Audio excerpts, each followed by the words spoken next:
Salut les amis pêcheurs et bienvenue sur la chaîne. C'est votre ami et expert qui vous parle, prêt à décortiquer la semaine à venir. Et quelle semaine nous attend? On va analyser ensemble le potentiel de pêche pour la période du 12 au 18 janvier 2026. Une semaine qui s'annonce pleine de contrastes, mes amis, avec un début doux et humide qui va laisser place à un froid plus marqué, mais qui pourrait bien réveiller les plus gros prédateurs juste pour le week-end. Restez bien avec moi, car je vais vous révéler pourquoi le dernier jour de cette période pourrait être la meilleure journée de pêche de tout le mois de janvier. Accrochez-vous, on démarre. Commençons par nos cibles préférées de l'hiver. En cette saison, l'activité se concentre sur les carnassiers, qui restent les plus actifs dans l'eau froide. Premièrement, le maître des eaux, le brochet. En janvier, le brochet est moins mobile. Oubliez les bordures et les faibles profondeurs. Il faudra le chercher dans les zones plus profondes et calmes, les fosses dans les rivières, les cassures franches dans les lacs et les étangs, ou encore les zones portuaires et les amas de structures immergées où le poisson blanc vient s'abriter. La clé sera la lenteur. Les gros leurres souples, de type shad, ramenés très lentement près du fond, presque en raclant, seront redoutables. Une autre technique reine de l'hiver est la pêche au poisson mort posé ou légèrement manié. Un gardon ou une petite brème sur une monture adaptée, déposée sur une zone stratégique, peut décider un grand brochet léthargique. La patience sera votre meilleur allié. Ensuite, parlons du sandre et de la perche.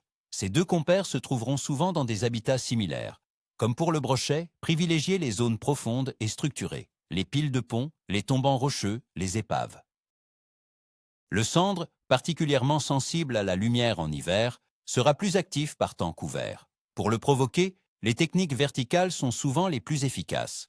La pêche en drop shot avec de petits leurres souples imitant des alevins, animés par de toutes petites saccades sur place, est excellente. Pour la perche, qui se déplace souvent en banc une fois que vous en touchez une, insistez dans le secteur.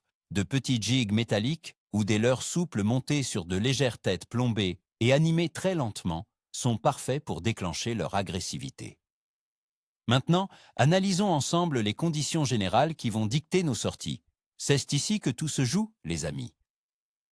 Pour la météo, la semaine débute avec une douceur assez surprenante pour un mois de janvier, avec des températures qui pourront atteindre 7 à 8 degrés Celsius en début de semaine. Attention, cette douceur sera accompagnée de quelques pluies légères. Le vent, de secteur sud-ouest, ne sera pas trop fort. En revanche, à partir de mercredi, on observe un changement.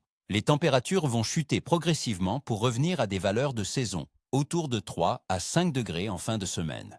Le temps deviendra plus sec et le vent pourrait basculer au nord-est, ce qui refroidit toujours l'atmosphère. Au niveau de la pression atmosphérique, attendez-vous à une certaine instabilité en début de semaine, probablement autour de 1005 à 1010 hectopascales, puis à une hausse et une stabilisation à mesure que le temps se refroidit pour le week-end. La température de l'eau, bien sûr, est très basse.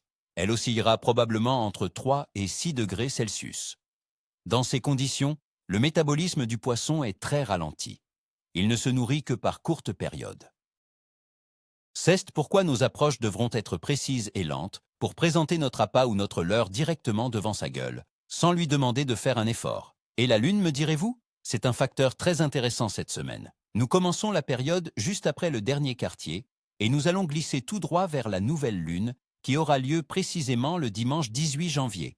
Selon de nombreuses croyances de pêcheurs, et mon expérience le confirme souvent, les jours qui encadrent la nouvelle lune sont excellents pour la pêche des carnassiers. La luminosité est minimale, ce qui leur donne un avantage pour chasser. L'activité générale des poissons sera donc typique de l'IV.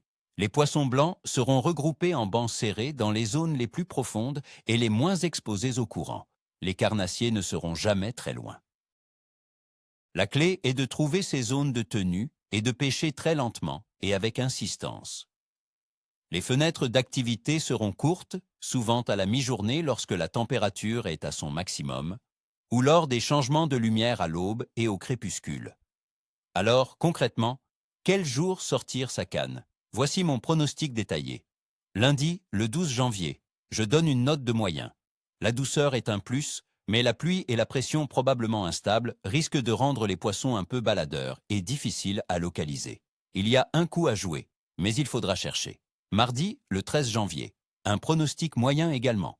Les conditions seront très similaires à celles de la veille. Si vous sortez, concentrez-vous sur les heures de mi-journée. Mercredi, le 14 janvier, je le qualifie de capricieux. C'est le début du changement de temps. La température commence à baisser. Les poissons vont ressentir cette transition et risquent de fermer leur bouche le temps de s'adapter.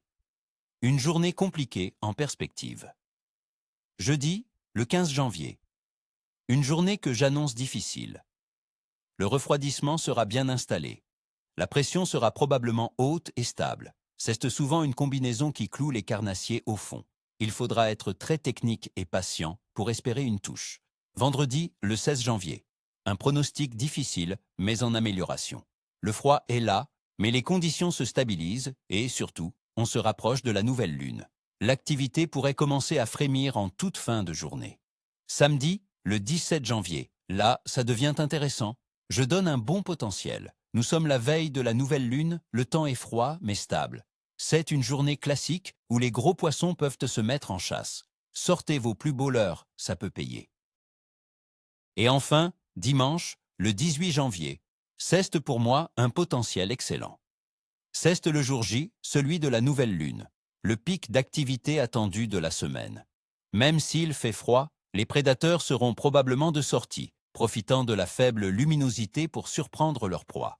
Si vous ne devez choisir qu'un seul jour pour aller à la pêche cette semaine, c'est celui-là. Voilà les amis, vous avez toutes les cartes en main pour réussir votre semaine de pêche. J'espère que ce bulletin détaillé vous aidera à planifier vos sorties. N'oubliez pas que la pêche n'est pas une science exacte, mais en mettant toutes les chances de notre côté, on se rapproche du succès. Je vous souhaite à tous de passer de merveilleux moments au bord de l'eau. Ni queue ni tête, comme on dit chez nous. N'oubliez pas de laisser un gros pouce bleu si la vidéo vous a plu, de vous abonner pour ne rien manquer et surtout, dites-moi tout en commentaire. Quels sont vos plans pour le week-end? Avez-vous déjà fait de belles pêches autour de la nouvelle lune en hiver? J'ai hâte de vous lire. À très bientôt les amis. Ciao!